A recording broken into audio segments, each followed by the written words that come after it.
right, coming up, new House Speaker Mike Johnson hinting a Biden impeachment decision is coming very soon. Congressman Byron Donalds has been following the case from the beginning, and he's next.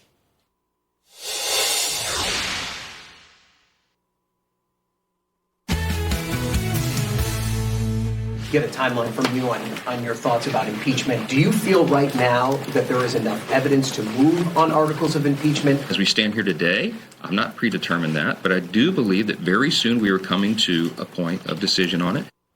The new Republican House leader not ruling out impeachment proceedings against Joe Biden, saying the final decision is coming soon. Speaker Mike Johnson stressing the importance of due process, a stark contrast to the Democratic-led pushes against former President Trump. Here with reaction, Florida Congressman Byron Donalds. Congressman, great to see you this morning. We talked about this earlier today. Do you think this is a big moment? The potential subpoena for people with the last name Biden, I would think that means a breakthrough potentially in this investigation. First, it's good to be with you this morning, and I agree with that because we have now seen actual checks going from Jim Biden to Joe Biden himself. They call it loan repayment, so there's questions around that. There's questions around what was the structure of this quote-unquote loan that they say existed between the two brothers, Jim and Joe. You have another question of where'd the money flow come from? Like Chairman Comer said earlier this week, it looks like the money flow is coming from China through the CEFC. And everybody remembers the famous text message, the WhatsApp message from Hunter Biden to Chairman Zhao or whoever over there saying, I'm sitting here with my father. We haven't gotten our money. I'm paraphrasing, of course. We haven't gotten our money and you better pay up because we will not forget. All those things now point to actually having to get whether it's in hearing testimony or actually getting a deposition from members of the Biden family. Congressman, are we at that point where it should move beyond an inquiry, or how much work is left? I mean, where are you in this process? Well, we're going to finish our work, and we've been consistent on that.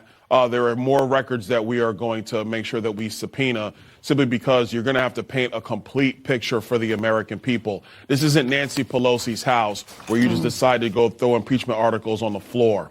You're going to have to paint an entire picture of this. And then there's other things that have to be considered.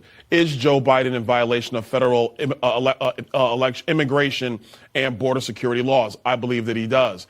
I believe that he is. And then you have the situation of what's going on at Main Justice. Has there been obstruction of justice at the behest of Joe Biden or to protect Joe Biden by Merrick Garland and others at the Department of Justice? There are many other things that need to be uncovered and dealt with, because at the end of the day, our government has to be operating for the people. It's not to protect the president of the United States and his family.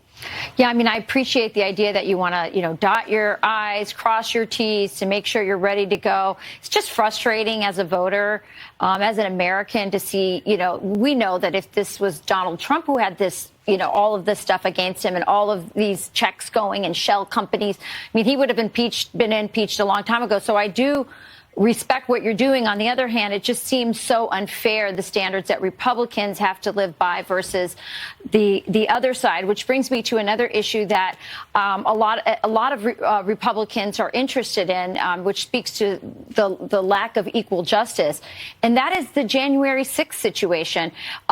There has been indication that Speaker Johnson is going to release all those tapes. Do you believe that is true, and do you know if there is a group or a large enough group of Republicans who want that to happen? As I understand it, I do believe the J6 tapes are going to be released. Had a brief conversation with the speaker about, about that. Second thing I will say is that when it comes to members wanting to see that footage being released, there are a large number of members who want it out there. But to the two-tier system of justice in our country right now, we all know that it is unfair, the persecution of Donald Trump. But this is why we have to make sure that the rule of law continues, and that the Democrats have to be held accountable for their malfeasance, what they're doing in these courtrooms all around the country. They're going to have to be held accountable for that. But we have to also make sure that we're protecting our Constitution and protecting the rule of law in America. You can't just go down this road of saying, well, they did it, so now we're going to do it too, especially when the volume of evidence against Hunter Biden, Jim Biden, and Joe Biden is so big, so voluminous. When you actually lay out this case, the American people will see it for exactly what it is. And then they'll be able to compare and see how radical the Democrats have come in their quest to try to just get Donald Trump. It's foolish. It's ridiculous. But when you lay out the evidence very clearly, then it actually makes it easier for voters to see that the Democrat Party does not care about America. They do not care about our democracy. They only care about power and their agenda. And my hope is that they'll reverse course in 2024. All right, Congressman Byron Donalds, great to see you this morning. Thank you. Thank you, sir. Thank you, Congressman. Thank you.